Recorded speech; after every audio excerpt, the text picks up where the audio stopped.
Good evening. Tonight, we've got two terrific guests, so we're really excited to have Daniel from Spacebar and Walt from Avealto on the show tonight. We're going to take a look at, we're going to probably do a shorter news segment than we typically do. There's a lot of news came out of Colorado Springs last week, which we covered, so there's less stuff going on this time. Thanks for being a part of this. This show is sponsored by the Center for Space Commerce and Finance. Tom is not going to be here tonight, so I'm running the show solo. So buckle up because it's going to be a good ride. All right. Thanks, y'all. We'll see you in a minute.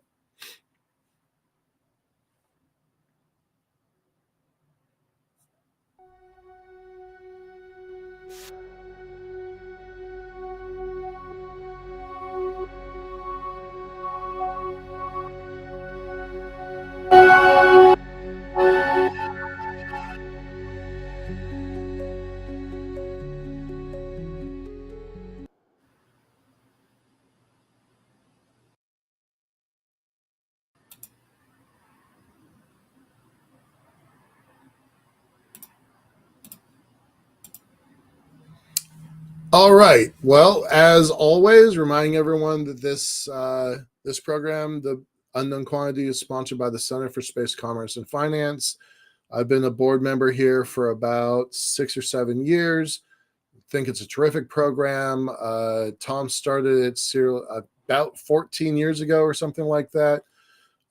We have given $400,000 worth of prizes to a lot of companies, and that's been really exciting to be kind of a part of this and watch the whole ecosystem grow. Not to sit here and brag, but some of the companies that have gone through our competitions have gone on to do really remarkable things. We'll tell you more about that later. The show itself really focuses on our space microgrant program, where we give $1,000 to a deserving space startup. Sometimes they're companies, sometimes they're nonprofits, but they're always kind of at that garage stage and trying to do something really, really remarkable.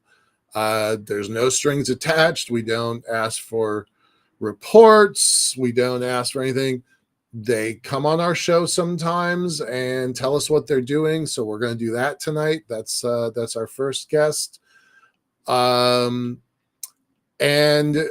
what do we do with it, right? So the money that comes in goes straight to these grant winners. So the application process is really straightforward. I'm telling you in a little bit in advance. Feel free to fill this out, but we have made a strategic decision to pause on our funding over the spring into summer for about probably 3 months or so. We have a really terrific financial sponsor. We owe some reports to them, and we want to talk about how the program is going and what we're doing next. So feel free to fill out the applications, but we're going to be on pause.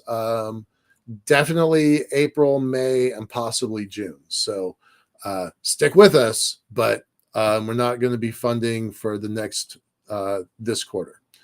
These have been some of the winners we've had already. The site needs to be updated because we've actually had more than that. And if you think that this is a good program, please, we'd love to have your financial support. This program and these winners, thank you. And with that, let's get into the news a little bit. Oh, by the way, there's a QR code here in the top left-hand corner if that also appeals to you. I'm going to post the links to the site in the chat. Just a moment. And let's get into the news. Couple interesting things happened this week. You all know that I'm a big news junkie, so I kind of watch this stuff pretty closely. Because last week the week before was the Space Symposium in Colorado Springs. A lot of news came out of that. So um, maybe you think this is a little bit of a light week. I assure you it's not, but we didn't get quite the same, barrage of space news that we sometimes get.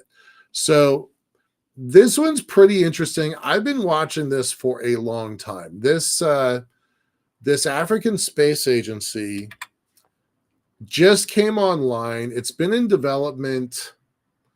I probably heard about this first back in 2012, maybe 2015, as a spark of an idea. They decided to do it officially about 4 or 5 years ago, and it officially came online. Oh, I thought I was showing the screen. Sorry. Let me share that screen. It came online just this week, and honestly, it's super impressive, right? That if you can imagine, the European Space Agency had to start somewhere, and over time it grew, and now it's a force in the space community. With 54 nations in the continent of Africa, I feel strongly that they have a really remarkable potential in front of them. So I think this is a really encouraging sign, and I want people to be paying attention to it. I know that the International Space University was very, very, they acted as a glue to hold some of the parts together, to pull some of the parts together.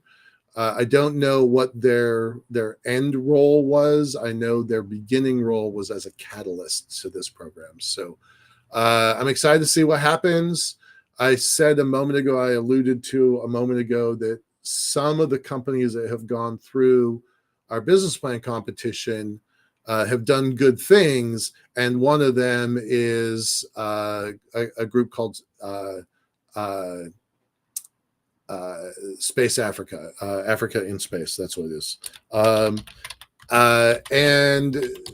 And he was a business plan competition business plan competitor, probably 6 years ago, and really tremendous.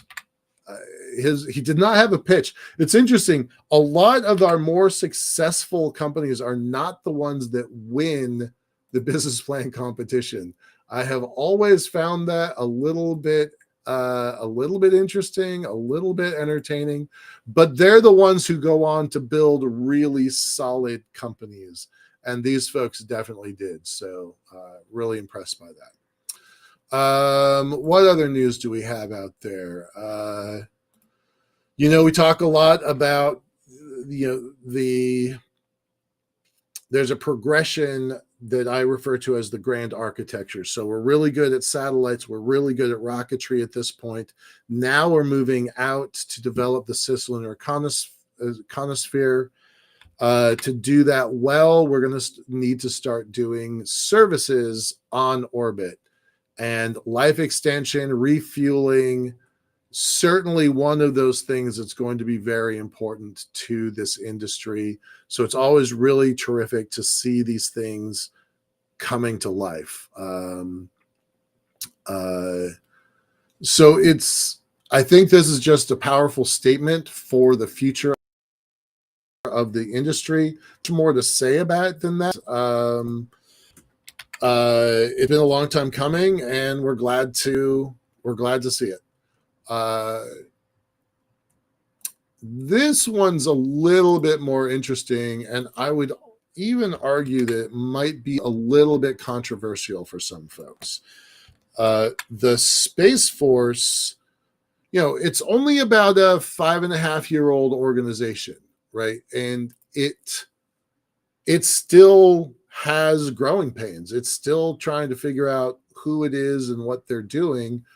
I think it's kind of funny that this document was released by the Air Force Public Affairs Office, because Space Force doesn't have their own public affairs office. They don't have their own liaisons to Congress. And believe me, all the other forces have liaisons to Congress. Space Force is always kind of having to justify why they exist. There are so few people in the country that know they're a real, actual part of the Department of Defense. So this document came out, and this is kind of a big deal. Space war fighting, as the title, it's pretty controversial because the Outer Space Treaty of 1967 said no weapons, no weapons, no weapons, no weapons. And we lived that for a really long time, but space has always, since the very first Soviet days, has always been a place of military. It was a military domain. It was a place to showcase your military capabilities. So it's always lived in this strange, foot in two worlds where peaceful uses of space was the primary dedicated philosophy, but then the real world has encroached and has caused the creation of U.S. Space Force. So it is a somewhat big statement to issue a major document talking about space warfighting. This document is worth reading. It is publicly available. I recommend going to it and going to find it. It's surprising, not its content, but that it exists at all. So look for that. Worth poking around the internet to go find that. And why does Space Force exist? It exists in the same way that the Coast Guard. It's for commerce. It's to protect commerce and communications and navigation. And why? Why is that? Because China's spending 2.6% of their money on research and development. It's 2.6% of their GDP on R&D. And that is a lot. You might say, with the US at 3.4, that's a pretty big jump. But because the cost of labor is so much less, you can buy a lot of brain power for that amount of money.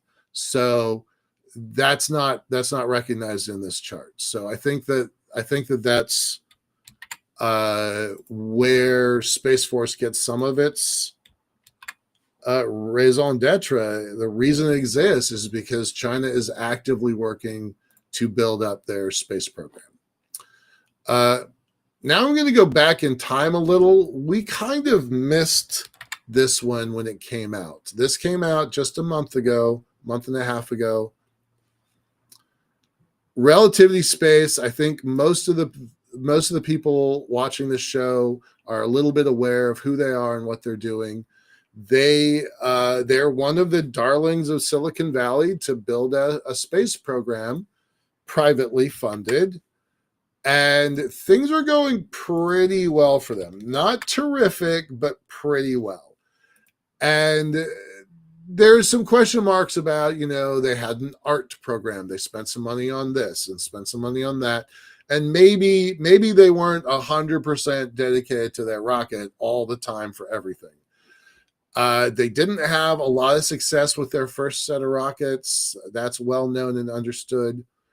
The thing that is interesting that I think we definitely didn't bring it up on this show, but I think probably does need to be brought up, is if you've got Eric Schmidt, former director, chief executive of Google, stepping in with his $34 billion to rescue a company that has good technology, but maybe second-rate leadership. Not trying to throw anybody under a bus, but Schmidt is going in here to fix a rocket company and then go actively build a program. So I think that's going to be interesting. We missed it the first time. I don't know why we missed it, but it should be noted that relativity has real strong technical capabilities. So bringing in a known leader that has financial chops, not just his checking account, but being able to run a company as complex as Google, that's going to be it's going to lead to some interesting outcomes. I'm definitely watching this. I think we should have brought it up before. And with that, I think I'm going to end the news and bring on our guests. Just a moment. All right. Let's bring on Daniel. Just a moment, Daniel. Stop sharing that.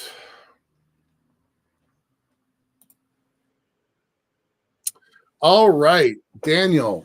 Thank you for coming in. It's what is it? 1:15 in the morning for you, 2:15 in the morning for you, something like that. 1:15 it is. Okay. All right. Thanks so much. I love running a live show, but it definitely makes things inconvenient for our friends. That far out. For me, it's still daytime, right? I'm just south of Seattle in Washington State. So it's still daylight for me. So I apologize for that. We appreciate it. It's kind of funny how many people we have had on this show. We've had some folks in from Scotland, from Germany, Spain, you in Lagos. Yeah, we do have a lot of folks from the show. They're coming in from a long. So anyway, thank you very much. Congratulations on your win with the micro grant. So tell us a little bit about yourself. Tell us a little bit about Spacebar Africa. Yeah. Thank you very much for having me around. And I'll tell a little bit about Spacebar and how we got here. About me, Spacebar, and how we got here. A little bit about me. I've been coding since I was 14. Then I went to University of Ilorin, started the Wikipedia club there. And one thing that has always lingered in my heart has always been, as a child, one thing that has always lingered in my heart was, why is the moon following me everywhere I go? I'd always ask my mom. She would always give me answers, but she would give me answers that were based on how much she knew about space. And growing up, getting to University of Ilorin, even when I was having my youth service, I just kept looking that I schooled a bit close to the north, and I did my youth service close to the north, and I just saw lots of stars over my head about every night. And I was like, there's a lot going on up there, and a lot of us are just going about our everyday lives because there is no telescope, there is no community. Everybody loves Elon Musk. Everybody has this space dream. We see a jet fly. We see a satellite moving all the time. There was just this chaos of lots of questions unanswered, lots of interest beaming up, lots of people getting very enthusiastic about space, about traveling to Mars.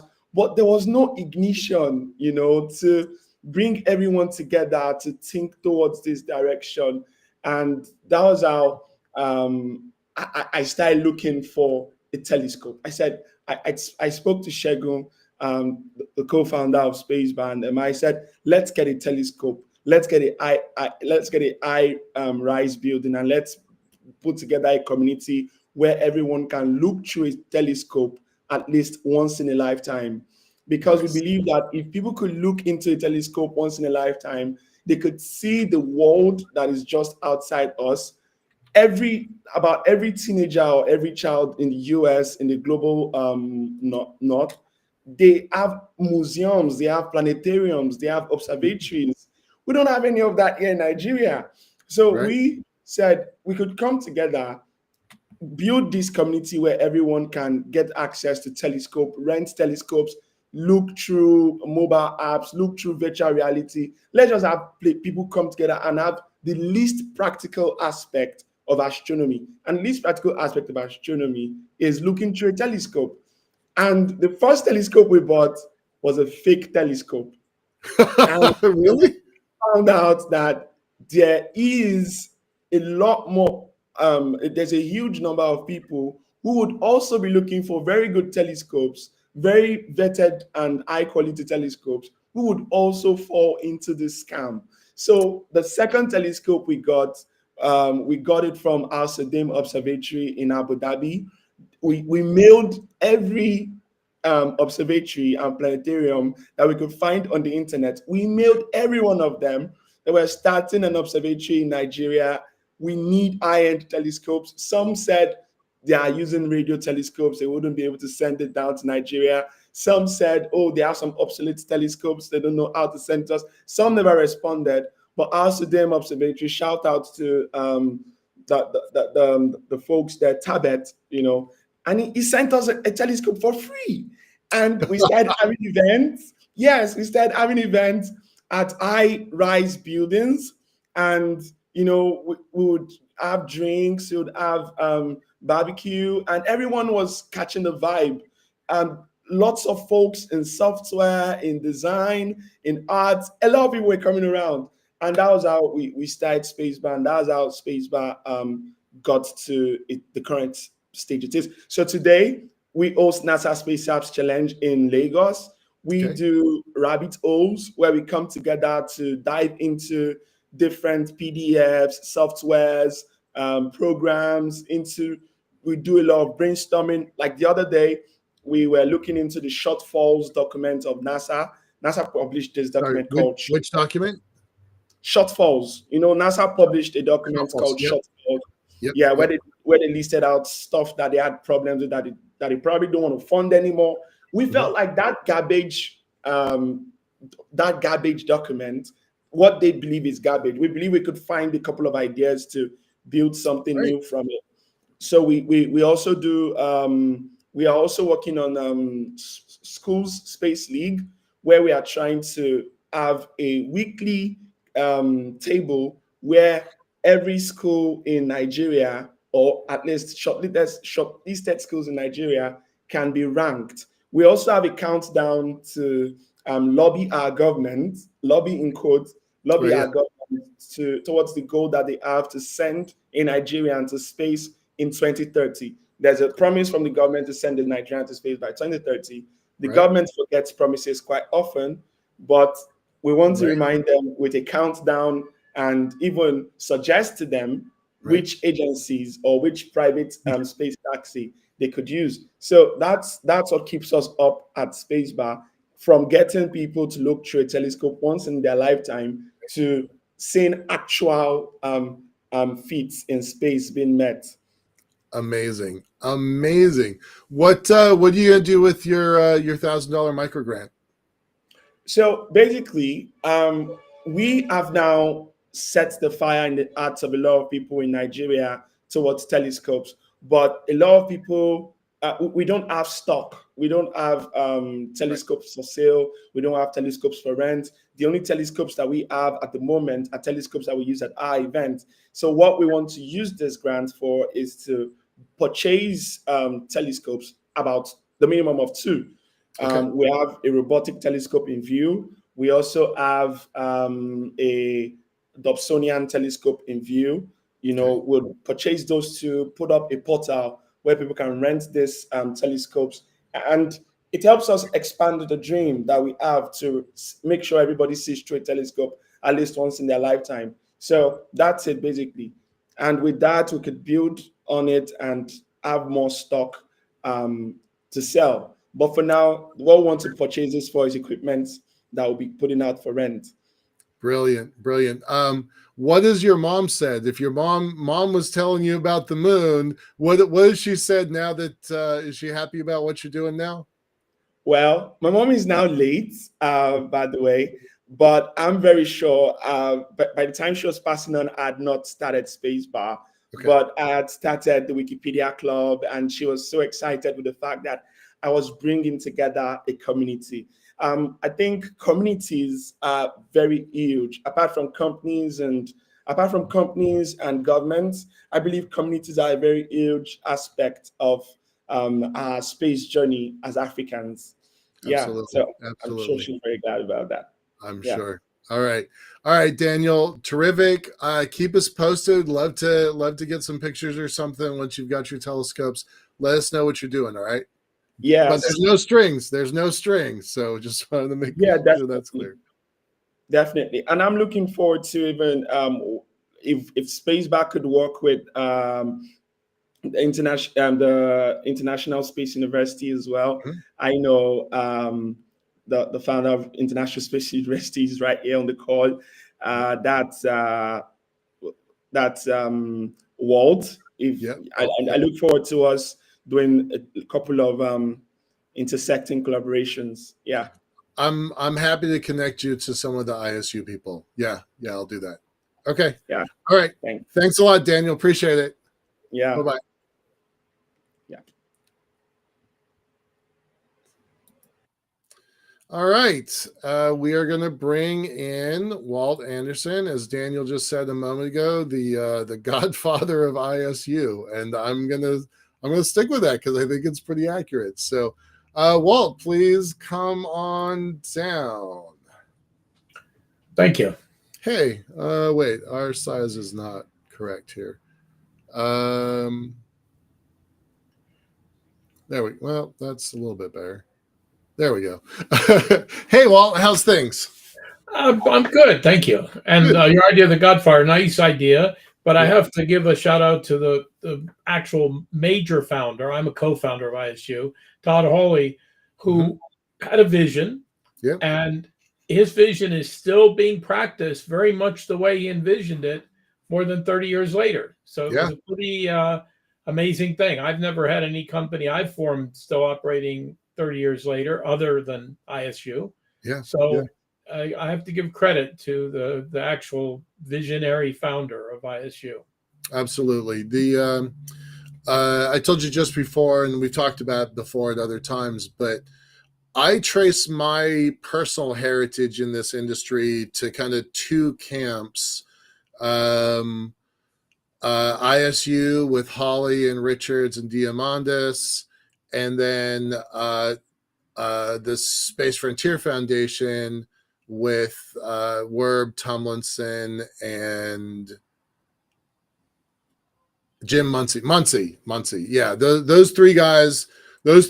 So there's three sets of three, and I wouldn't be here if it wasn't for them. And in a really serious way, they wouldn't be here if it wasn't for you. So I appreciate that. Those early dollar contributions made a big difference. Do you we're going to talk more. First of all, introduce yourself. I want you to introduce yourself. We're going to spend most of the evening talking about Avealto, but I do think it's important that you give folks a little about your own personal heritage and your own path in your own words. So introduce yourself first, please. All right. My name is Walt Anderson. I'm a U.S. citizen born in the U.S. and grew up around the East Coast. I'm very much driven by, I'm interested in space, technology, aerospace, and lots of stuff, but I'm very much driven by human rights matters. And that's become obviously much more important in the last few months, or more attention. But that's always been on my mind, and I've always been very sensitive to violations of human rights by government bullies and other things. And so that's a big part of my life, and a big thing that has driven my life, other than my interest in trying to develop space for the benefit of the world. I've done business. My business activities were primarily telecom.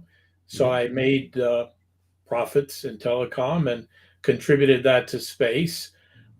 Weirdly enough, I've been involved in a lot of space stuff, and the only space startup that I've had that is successful I could say, is the Space Frontier Foundation and the International Space University. The non-for-profits have been Right. successful. And so I'm happy with that. But in some cases, a little too early. People may remember a company called Amrock, one of the first companies to try to build a rocket outside of NASA. I was clever enough to invest in them. Rotary rocket, some other things. MirCore, which was a fantastic idea that was sabotaged by the U.S. government wanting to not have the only space station, and that became a pretty major problem in my life as they damaged my reputation and career and other things. But I still would do it again because I got to have a space station for a while, and we had a dream about a private space program. So I'm very motivated to take risks when I believe something's important, and I believe that what's happened in the last 8 or 9 years is that huge amount of investments have now gone into new space. And many of these companies are doing very clever and successful things. And they're going to not only benefit their own investors, but they're going to benefit the world overall.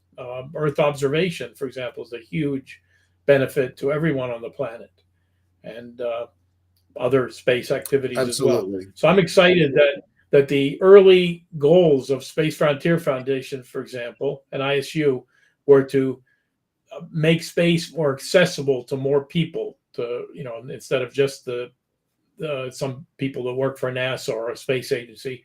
And we've succeeded. We've won that war. We've lost some battles, but we've won that war. You were involved, Michael, and many, many other people. And we did it. Now we're on the way. So I'm excited about that. Yeah, no, the world is fundamentally different than it was when I got into this industry 25 years ago. You precede me by almost 15 years, I think. So we've watched this industry morph and change over 2, 3, 4 decades, and it's unrecognizable from when I started, right? Just a simple example, there were only 400 satellites in the sky when I started. We're north of 10,500 now. We'll probably be at 11,000 before next weekend or something. So talk a little bit. Most people don't know about MirCore.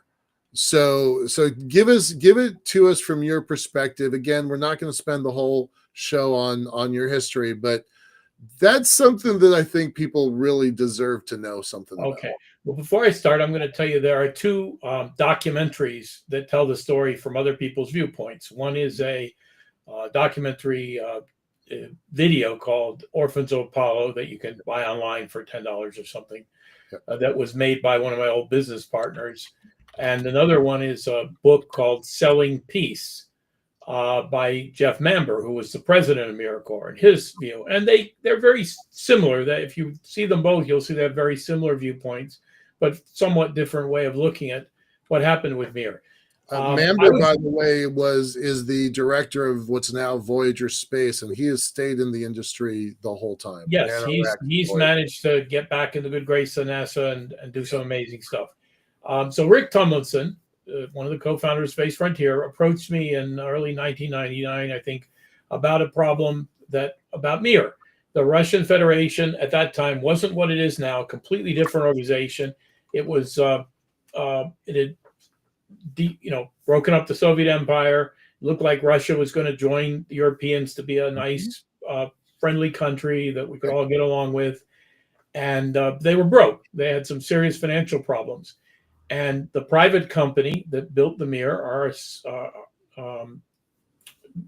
Energia, private company, could not afford to keep Mir up, and they relied on the Russian government to give them enough money to send a rocket up every 9 months to maintain the orbit of the Mir and to do some various things at Mir.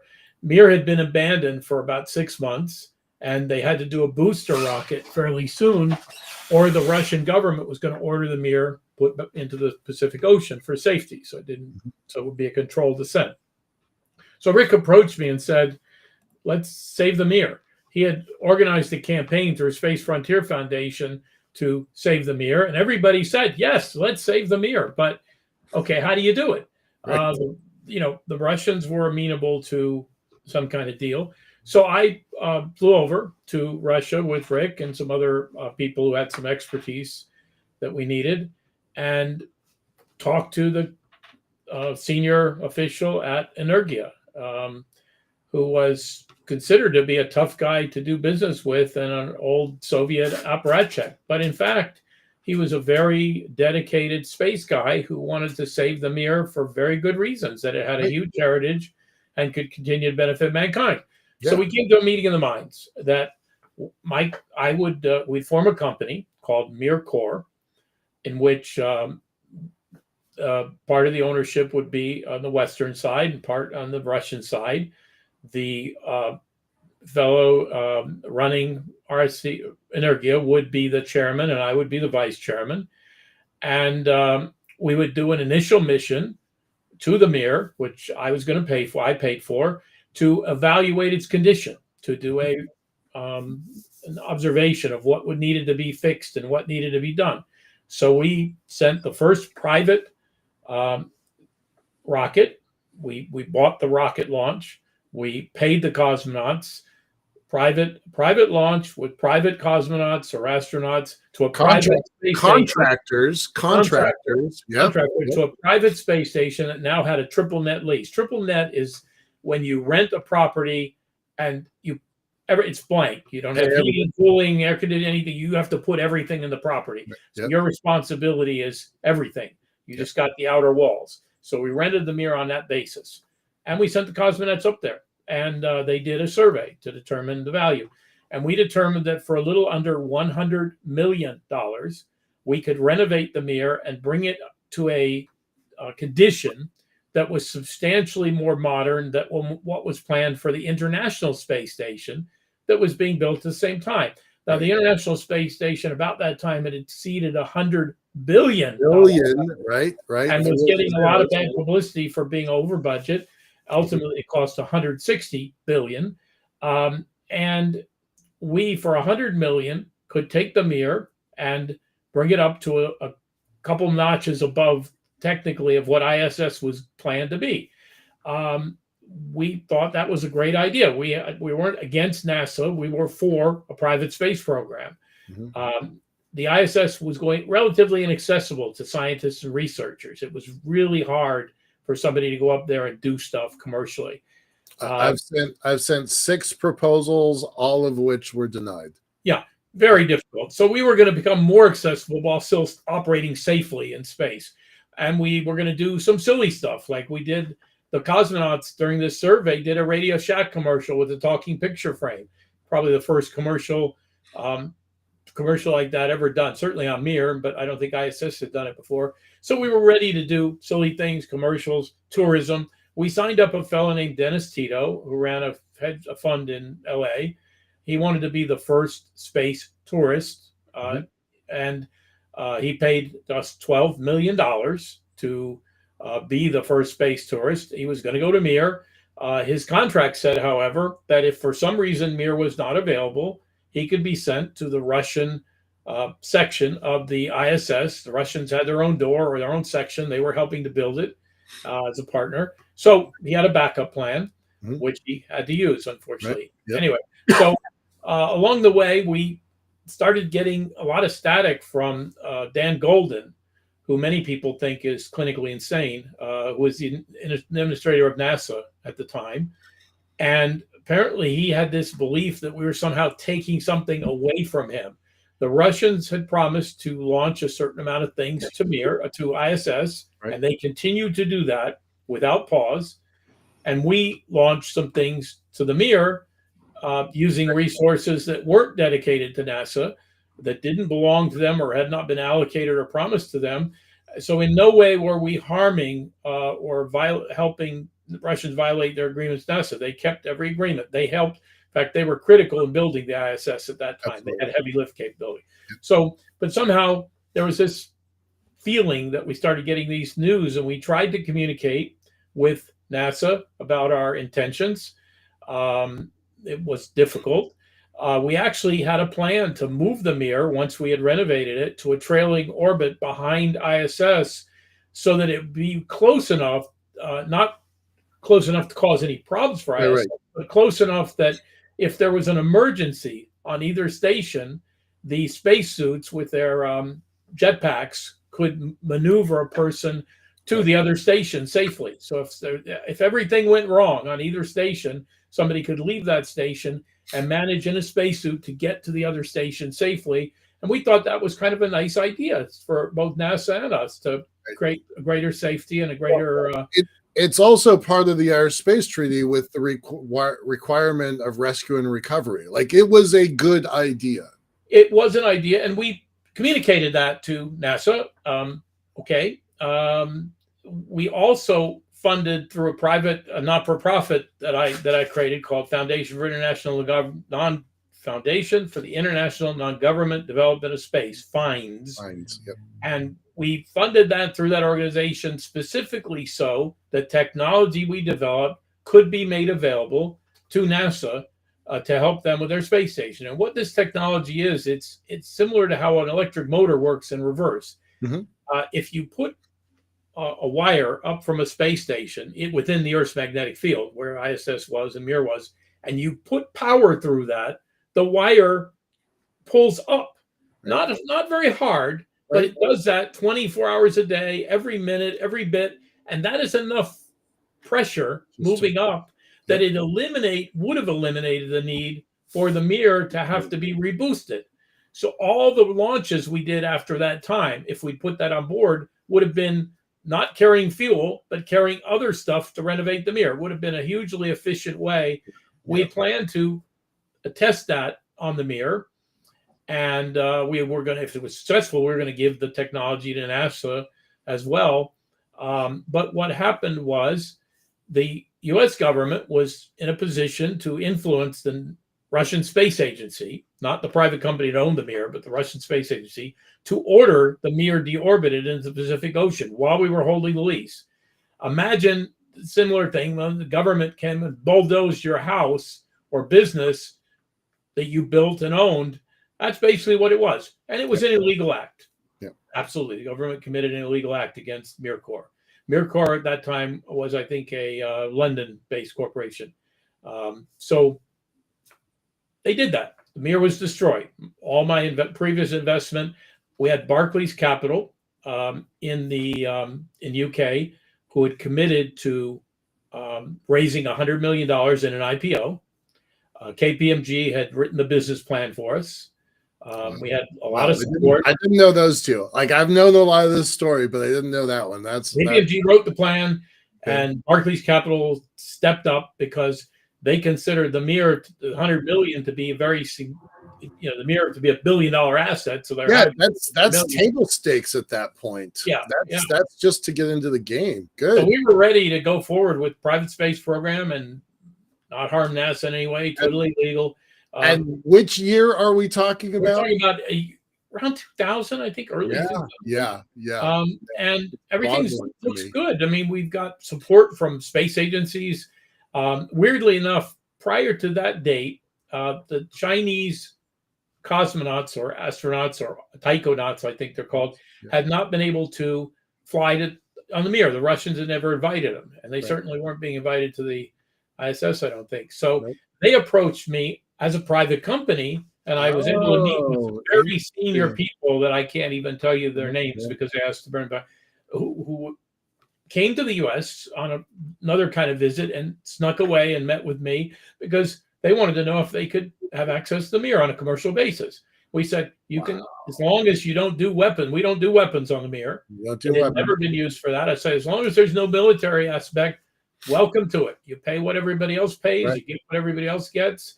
Happy if you have rockets you want to launch and dock, we're happy. So we were on our way to having a very international program there that welcomed anybody who wanted to use the Mir in an appropriate way. What a different world that would have been had that come together, right? That Russia being friendly, China being cooperative.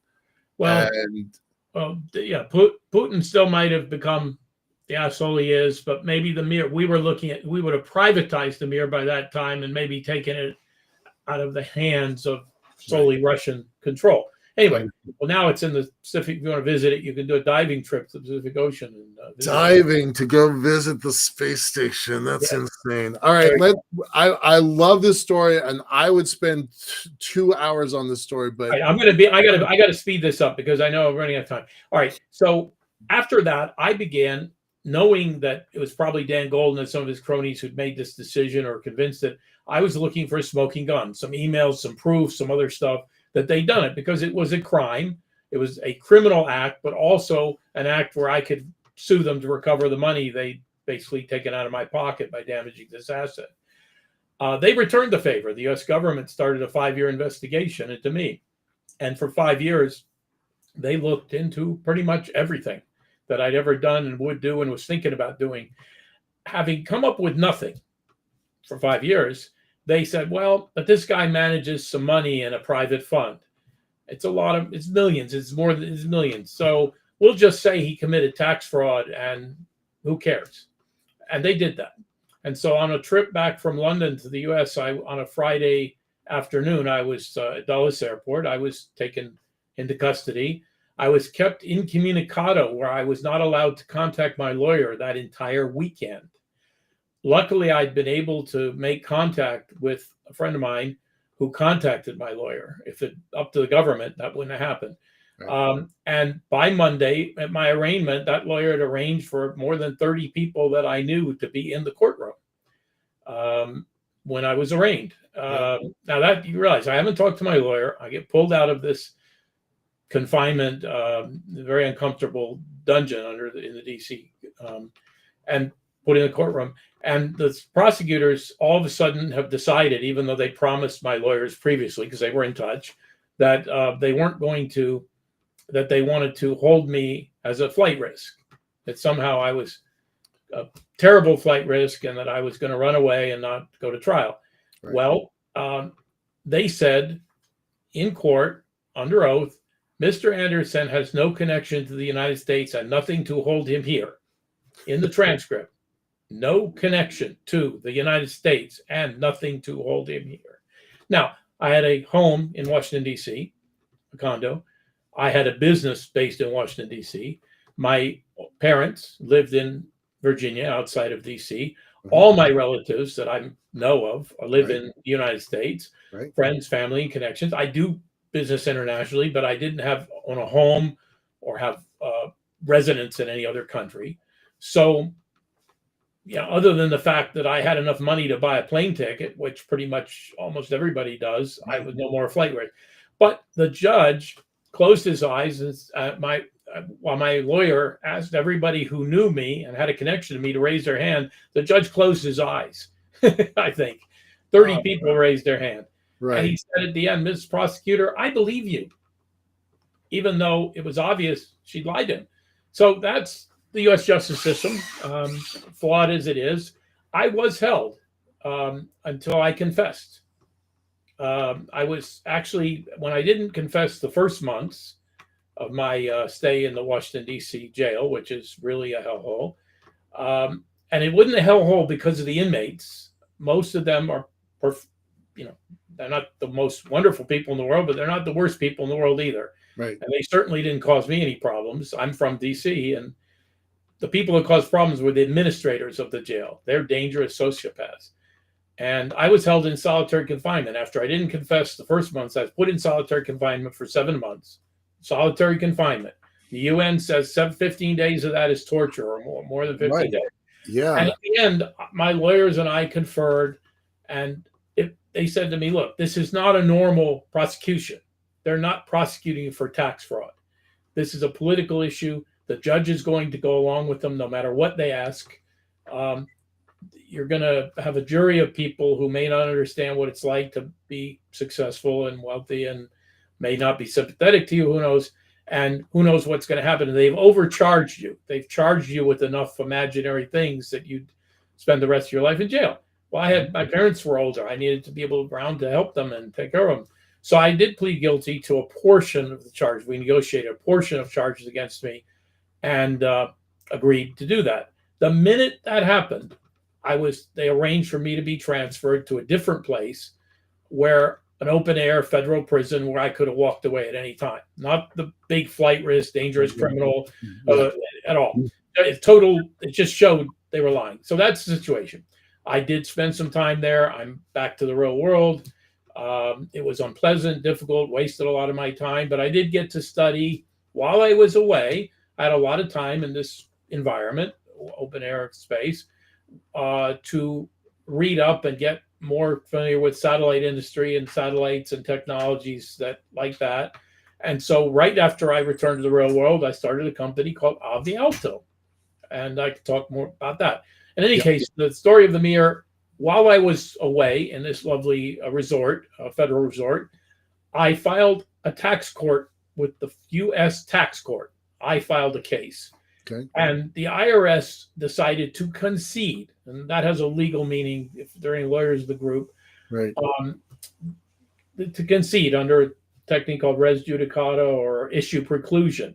Under issue preclusion, they conceded the issue of whether I owed money on the issues that they claimed I owed the tax case money. So effectively, I was exonerated by the tax court through the concession of the IRS because they didn't want to try to prove that I owed money because I didn't. And on the other hand, that didn't help because the U.S. government hasn't reversed my guilty plea or anything. They said, "Oh, well, since you decided to plead guilty, it's too bad." Ha ha. Yeah. So anyway, that's a story. Torture the confession out of you, and then that's insane. Like that's the story. In my prior career, I have never had a scandal of any kind, financially or otherwise, in the 4 times I've been chairman of public companies, private companies, not-for-profits.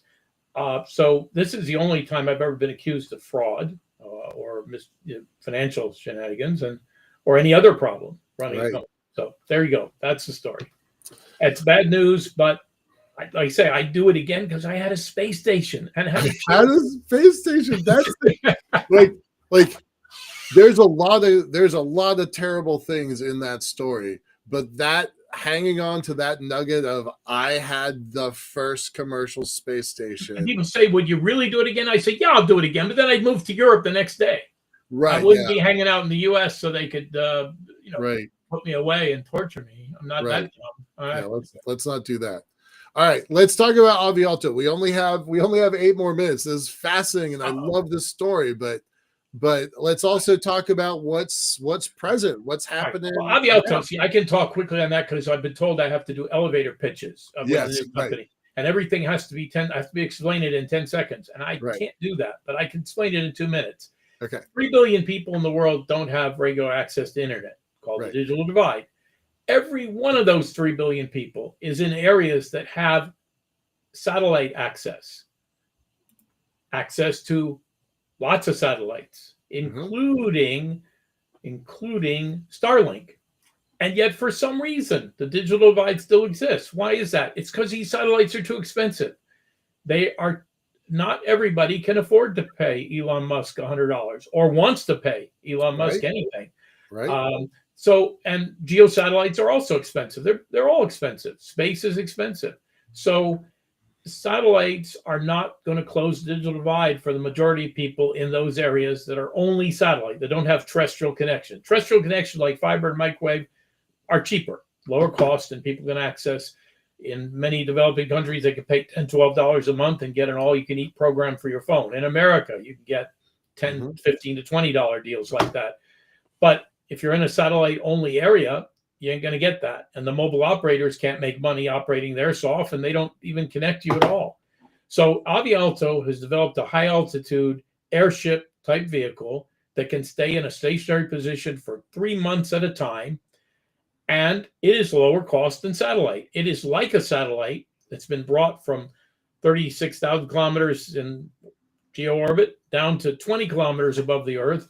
And so we can provide a huge amount of capacity into a 240 kilometer, 150 mile circle, to provide infrastructure capacity for mobile operators, homes, hospitals, offices, schools, government sites. If we can see water, we can do ships and things like that. So we can provide a much lower cost and higher quality because we're closer to the ground. We give lower latency, higher availability, and lower bit error rate, a significantly better quality event to customers. Right. So, and now I'm a space person and I love space, but I do not believe that LEO satellites are the optimal way to provide telecommunication. And I'm pointing at Starlink and Cooper as well, both Jeff Bezos and Musk saying.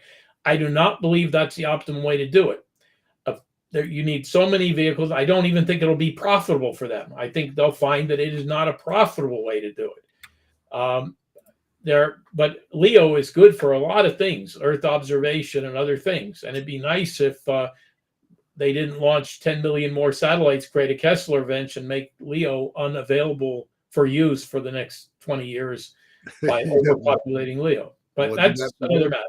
Right. We have a product that's cheaper and better quality, and where we operate, each 150-mile circle that we choose to cover will be the lowest cost and highest quality operator. So we'll grab the business. Now, some of those areas are in developing countries like Indonesia, where they have 6,000 populated islands. Some are in Africa, India, South America, Caribbean. Some are right here in the U.S., in the Southwest, in the Appalachian areas, areas north of the northern part of the U.S., near the Canadian border. There are a lot of areas in the U.S. that don't have coverage, small pockets, and we can cover those. Mexico has them, Canada has them, parts of Europe have those areas. So we're going to have a huge market. We think it's 90 billion B with a B large. Right. Yeah. And we've completed our R&D. We know what we want to build. And now the company, here's my pitch. Company's raising $40 million. We don't need it all from one person. And that will build our factory in the UK, because we're a UK company, and 3 vehicles, the first 3 vehicles. And once we built them, we can finance the rest of them. Yep. Aircraft leasing and other people will fund it. We just have to prove we could do it for the first 3 vehicles. Malaysia has chosen to be the first country we operate in. Right on. We operate in Malaysia.